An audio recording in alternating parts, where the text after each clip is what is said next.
I'm just a sinner, saved by grace. When I stood condemned to death, He took my place. Now I grow and breathe in freedom. With every breath of life I take, loved and forgiven, back with the living. I'm just a sinner, saved by grace.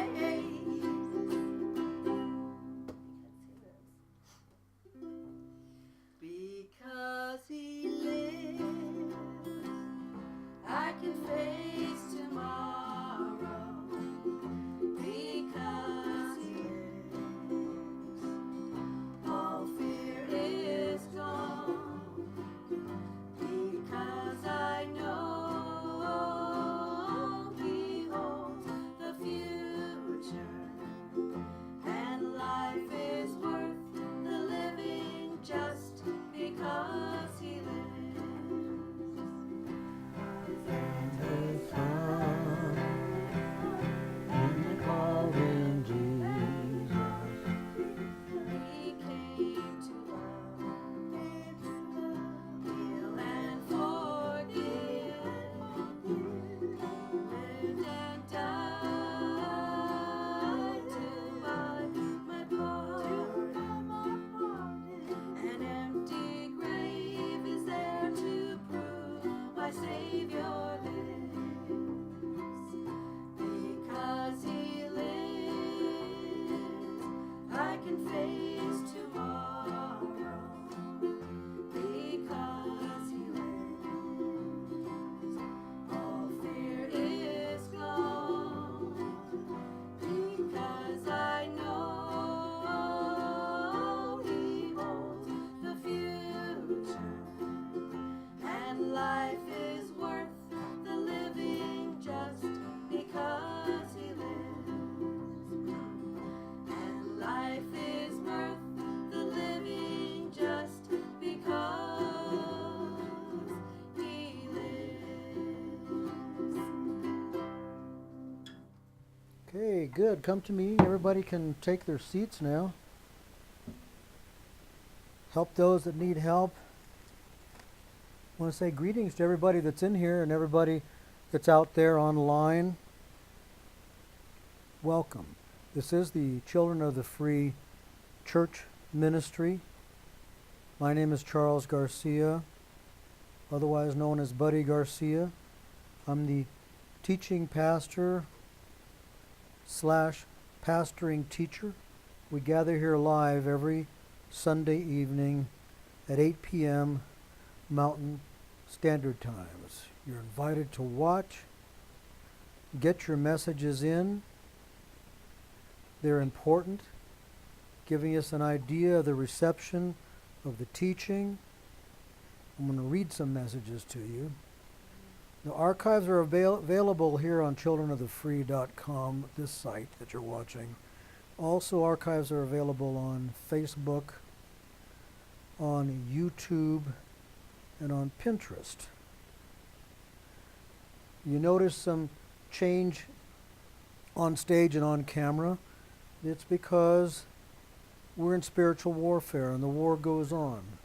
Maeva, important to our music, our composer and songwriter, rhythm guitarist, been sick this week, attacked. Not the same thing that happened before. She's better. But a decision's been made not to expose me or expose us to these things, so she's watching right now. Elima, who's usually in front of the camera, has taken on the task of stepping in the gap, and she's doing the engineering and directing. So we can't put a camera on her, but I can wave at her through the camera. Examples of messages thus. Thank you for everything you do for us. You are the best pastor we could ask for. We appreciate all the hard work. Victory is coming. Something good's about to happen. I'm sending along with my tithes a picture, something that I asked for. She talks about the picture. Then she says, "You are my teacher. Thank you so very much. God has blessed us with you."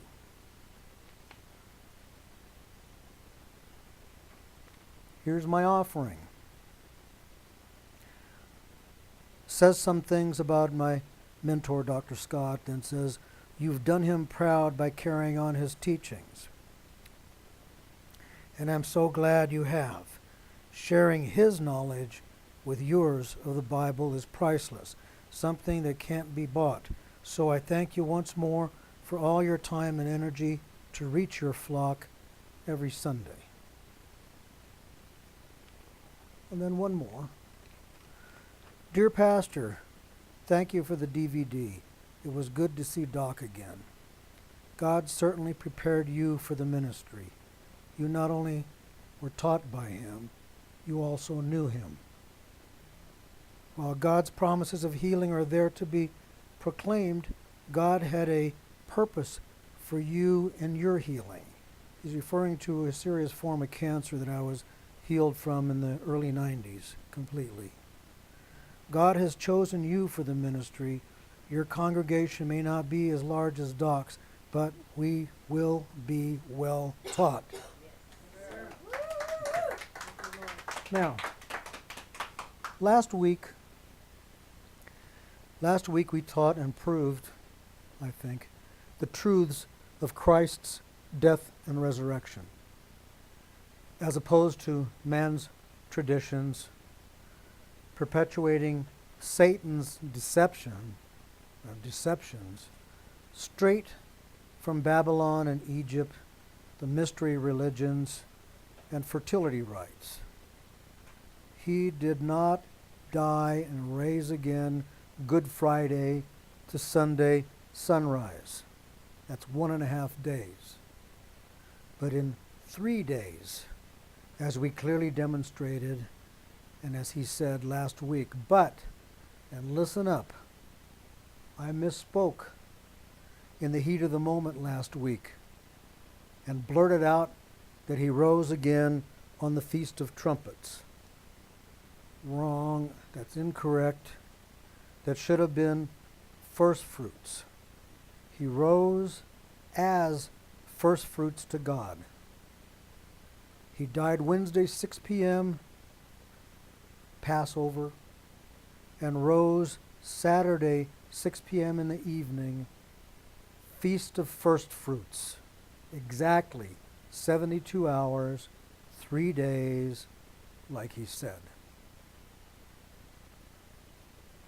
We're going to continue the series tonight, showing beyond a doubt that Jesus was not just a good and wise teacher, like the other respected founders of mainstream religions. That's what the atheistic and agnostic, ill-taught, ignorant of the truth world thinks he was and relegates him to. And they're insulting you. The world is out there just tipping your hat to you, saying he was a good and wise teacher, right? Wrong. Check any source, and you'll find that he, Jesus, said things about himself and did things that completely preclude him from that standing and category in comparison to Muhammad, Gautama Buddha, Confucius, Lao Tzu, and we'll see what Jesus said and did right now. Good and wise teacher. First of all, before we get into that, I want to say something about Hinduism. I said mainstream religions, and certainly Hinduism is the third largest, right behind Christianity and Islam. But the reason that I'm not mentioning it tonight is because it is said not to have any known founder. It's a polytheistic religion, and so it's not included in this discussion tonight of founders of religion. Okay? First off, we'll go to Lao Tzu, or Lao Tse, depending on how you want to pronounce it. Many people think that this old ancient sage was the founder of Taoism, or sometimes pronounced Taoism. There are some that say, like Hinduism, that it has no founder. But many do say Lao Tzu was the founder, and this religion proposes the natural way, also called, in quotes, the way of nature over government and law. You do things nature's way. You be in harmony with, or in unity with, nature. Sort of a circle of life in the yin and yang, positive and negative setting through and throughout nature. It's more or less what I would call a positive, what goes around comes around. Generally speaking, that term is negative. You do something bad, it's going to come around and get you. But this is a positive. You do something good, you do something natural, and nature rewards you. It goes round and round. It's a positive. What goes around comes around. Certainly, Lao Tzu could be considered a good and wise teacher. Next, Confucius. Confucius was born in 551 BC. Further back than most people realize. He died in 479 BC, and he made a logical analysis of society. And it became a religion based on moral and ethical behavior, based on his sayings, Confucius' sayings, they're much like proverbs. And what I'm going to say now is not a Confucius proverb or statement, but it kind of illustrates the point. When you say, for example, a stitch in time saves 9. We're all familiar with that, right? Okay. It's saying, in effect, to fix it now, or it's going to get worse later. Right? He was not divine. He denied divinity. In fact, he was asked some questions about the next life. And he said, in effect, it's enough to figure out and handle this life. Don't ask me about the next life. And as you can see, his philosophy is pretty sound. That makes sense to me, especially if he's not divine. Certainly, he could be considered a good and wise teacher. But I do want to say here, because the opportunity is here, Confucius had a golden rule. And I like it much better than our so-called Christian golden rule. In our golden rule, we say, do unto others as you would have them do unto you. I want you to think about that for a minute. There are people out there that I don't want to do to me what they want me to do to them. Confucius's golden rule is, don't do to others what you don't want done to you. I love that. I think that's fabulous. And in that sense, I'm a Confucianist. Muhammad. Muhammad was the founder of Islam. He's called Allah's prophet. He saw visions from Allah, and he placed his authority on those visions. He never claimed to have seen or been in heaven. He did not claim divinity. He pointed to the visions that he had. He could be considered a good and wise teacher. Next we come to Buddha. Buddha spent his early life trying to escape what was called Tanya. That is a never-ending thirst describing sin. And he tried the way of the hedonist or the sensualist. He tried the way of the ascetic life. He tried the way of the yogi. And he arrived at a way that he called the Eightfold Path, where he achieved a state through meditation, a state of mind through and spirit through meditation that was so out of touch and removed from consciousness to come into contact with what they call the that which is behind all that. That's called nirvana. It worked for him. It gave him what he considered to be an escape from this Tanya. And he said, try it. It worked for me. It'll work for you. He was not divine. He denied his divinity. He said he was not worthy to lead. But the world and the Buddha's world put divinity on him. He was a good and wise teacher. Then we come to Jesus. In the world's eye, the so-called founder of Christianity. Those that we've all just mentioned, they all can be considered good and wise teachers. Why not Jesus? One, he thought he was perfect. Right off, you don't view or put the moniker of perfection on someone and call them a good and wise teacher rather, to strike that. You don't put the good and wise moniker on them who think themselves perfect. We just don't do that. There is a saying, I think it was made by Carlyle, that said, the greatest of all sins is to be conscious of none. Nobody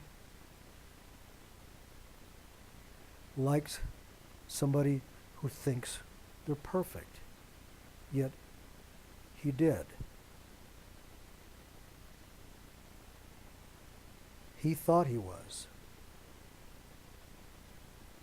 In the record, in God's record, most people used by God have a universal sense of imperfection. Who am I, Lord?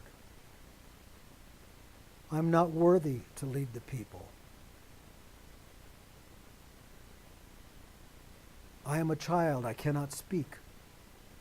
These are the things the prophets, the major prophets, Moses and Isaiah, said to God and said about themselves. He, Christ, judges other people. He looks at the righteous of his day and puts them down. He changes the law. He said, you've heard it said, thus and so. And then he goes on to say, but behold, I say.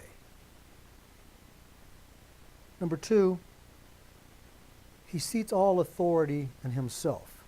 Now what are we doing here?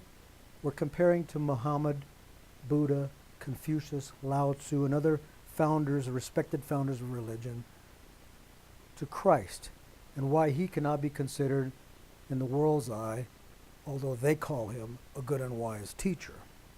He seats all authority in himself. He said, build on what I say, and you build on a rock. Most of what I'm saying tonight is going to be very familiar to you, but if you've never seen it in this light, it's startling. You build on anything else, and you're building on sand.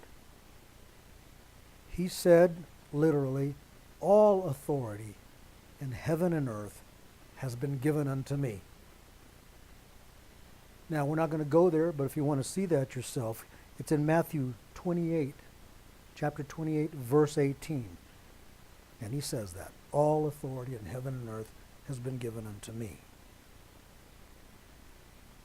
Now, if somebody or some other founder of religion said that, your immediate response is, by what authority do you say that? Well, he said it. Behold, I say. So he centered all, or seats all authority in himself. Number 3, he placed himself at the center of the religious universe. There was no doctrine he taught or preached apart from himself, like the other founders of religions. Muhammad pointed to his visions. Buddha pointed to the Eightfold Way. Confucius pointed to his analysis that he made of society. Jesus said, I am the way. I am the truth. I am the life. It goes on and on. He says, I am the door. It says, by me, if any man enter. And then he goes on to make the big one, and he says, he that hateth not mother, father, sister, brother, children, and his own life, and taketh not up his cross, and cometh after me, cannot be my disciple. He talked about eternity from the inside. That's number 4. It's a frame of reference that when somebody's talking, you're talking to somebody, that they display a familiarity about. For example, if I was to say, the chairs in my study are brown, because I'm talking about the chairs in my study and I'm familiar with them, a familiarity, a frame of reference that I have, you're not going to say, how do you know? He said that he came from heaven, that he was going to go back. He was going to prepare a place for us, a mansion, not just a place. And he was going to come back to get us and take us there. He said, before Abraham was, I was. That's way back. Well, most people think of Abraham as way back in the Old Testament. He is. They think of Jesus all the way in the New Testament. But he was with the Father always. And he was back there before the foundations of the world that he created by his word. So he said, before Abraham was, I was. He said, I saw Satan cast down. That's even further back.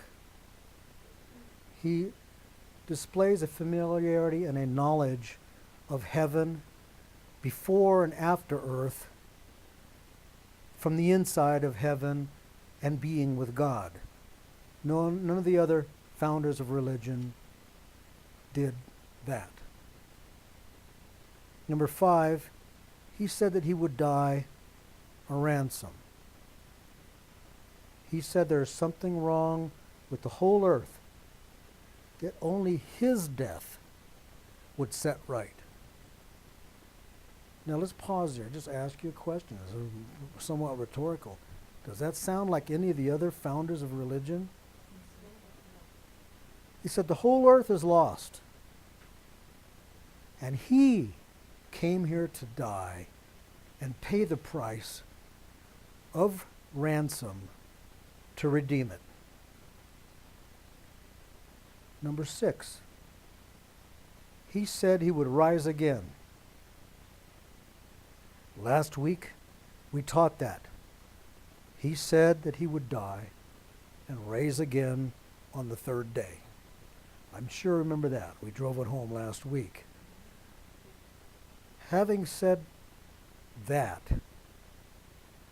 and all the other 5 reasons I've said here that we quoted are the only kind of Christ you'll find in the sources and on the stage of history. that brings you, and it actually drives you, to what's called a startling alternative. He's either mentally off or delusional or quite simply a nut,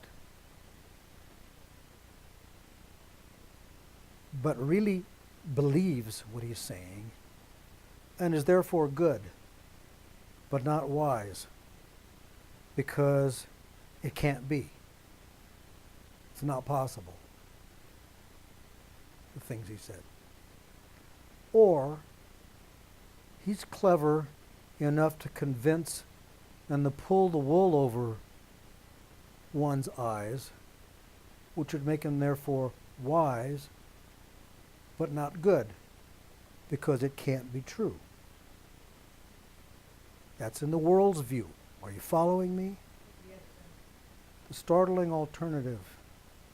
Or he is who and what he said, and it's all true. Therefore, he is good and wise. And it all stems on the resurrection, and we're going to be proving that next week, and that's my message tonight. And it's offering time.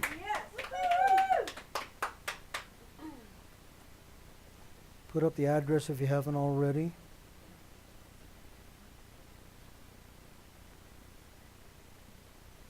Don't give unless you've been taught. And if you have been taught in the Word, you share materially with the one that taught you. For the offertory we're going to have, this world is not my home, and I would say this world is not our home. We're just passing through. This world is not my home. I'm just a passing through. My treasures are laid up somewhere beyond the blue. The angels beckon me from heaven's open door, and I can't feel at home in this world anymore. Oh Lord, you know I have no friend like you. If heaven is not my home, then Lord, what will I do? The angels beckon me from heaven's open door, and I can't feel at home in this world anymore. They're all expecting me, and that's one thing I know. I fixed it up with Jesus a long, long time ago. And I know he'll take me through, 'cause he makes me strong and sure. And I can't feel at home in this world anymore. Oh Lord, you know I have no friend like you. If heaven is not my home, then Lord, what will I do? The angels beckon me from heaven's open door, and I can't feel at home in this world anymore. I can't feel at home in this world anymore. Good, guys, hold your seats because we'll be closing shortly. I have something I want to add, an addendum that I want to add. Not about the subject that we taught tonight, but about spiritual warfare. Just now when I announced that what I was going to be doing next week, it kind of made me almost cringe a little bit, because I know the attacks are going to come. Anybody in here seen the movie Gettysburg. That's there. Well, and out there as well. And if you've seen it, well, let me put it this way. If you haven't seen it, see it. It's worth seeing to see armies at war made up of people that were noble, honorable, and courageous. There's a scene in that movie that I thought of when I said, oh no, the attacks are going to come, where the Union Army, and I'm not taking sides. I can see the validity of both sides in this war, but I'm using this particular conflict, this particular battle as an example. The Union Army's fighting against the Confederate Army. And a unit, the 20th Maine, by the way, is assigned to take the flank of their army so that their enemy doesn't surround them and overtake them.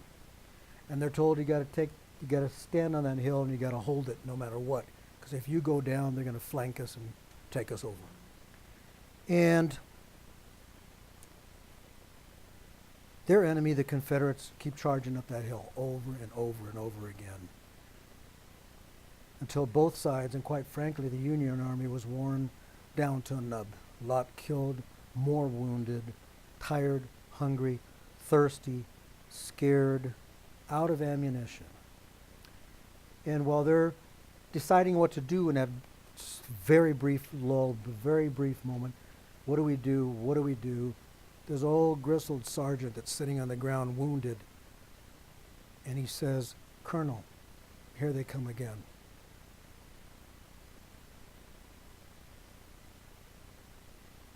That's what I think about when I say I'm going to be teaching on the resurrection. What did they do? What they did was they fixed bayonets, and they charged down the hill, and they took the day. An unexpected, brave act. Gravity in their favor, charging downhill, not expected to do it. They had nothing to lose. If they stayed and fought, they were going to be overrun. The side was going to go down. And when the colonel said fix bayonets, everybody stopped and just stared at him. Basically said, what else are we going to do? This is a true story. And they did it. Now, they took the day. Now, what I want you to do, and as your, for the time being, spiritual leader, I want to teach you to react a certain way. The way you fix bayonets is you go into prayer, you go into fasting, you give an extra offering, you double your offering, you double your portion. And I want you to start getting in the habit of when you hear me say something like that, and Satan doesn't want us here, period. He'll kill us any day. But there are certain things he really doesn't want. He doesn't want us to teach on the resurrection. He doesn't want us to teach on the true gospel. What's a true gospel? It's not a list of behavior. It's good news that God made a different way that you can do to get there. And that is by trusting him and acting in faith. And he takes care of everything else. Satan doesn't want that out there. He doesn't want us to teach on giving. He doesn't want us to teach on faith versus works. Why? Because he's got the whole damn world, and I mean that, focusing on themselves, trying to behave right. And God doesn't even care about that. He wants you to trust him. So Satan's got everybody pulled aside. He doesn't want us to teach on faith and works. But above all, he doesn't want to teach us to teach on the resurrection. Because if that's true, and it is, that everything else that God said is true, and Satan doesn't want that to happen. So when I say things like this, I want to condition you guys. You hear the sergeant say, here they come again. Got it? Yeah. And then you fix bayonets. That is, you go into prayer. You go into fasting. You increase your offerings. You get your messages to me. We have catchphrases here, like we're still here, you SOB. You know, heard that one before? Now I want this one to also, another catchphrase is when you give a message, here's my offering. Or when you send an offering, here's your letter. Here's my offering, first thing you say. Another catchphrase I want you to catch on to is, here they come again, sir. under those conditions and do that and send your messages in to me saying, here they come again, sir, but our God be well able. Understood? Yes, sir. Now, next week we're going to be teaching proofs of the resurrection. We're going to start out by teaching 8 facts that you have to accept in order to get into the teaching, like that Jesus lived. Obviously, if you don't believe he lived, there's no use discussing whether he was resurrected or not. We're going to go through 8 facts. Then we're going to go teach 8 theories explaining the empty tomb. And then we're going to finalize it with 4 reasons proving that it's true. So be here next week. Be fighting all week long.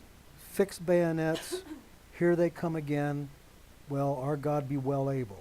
And let's close with keep on walking in faith. Well, I searched and I searched for a road that led to glory. I wondered if I'd ever find my way. I was so dismayed, for the road it seemed so lonely. But then I heard a voice within me say, you've got to keep on walking, keep right on walking, walking in the light of the Lord. You'll get to heaven someday, can only get in the faith way, walking in the light of the Lord. Well, I faithed and I faithed, and the Lord he gave me mercy. I faithed and he brightened up my way.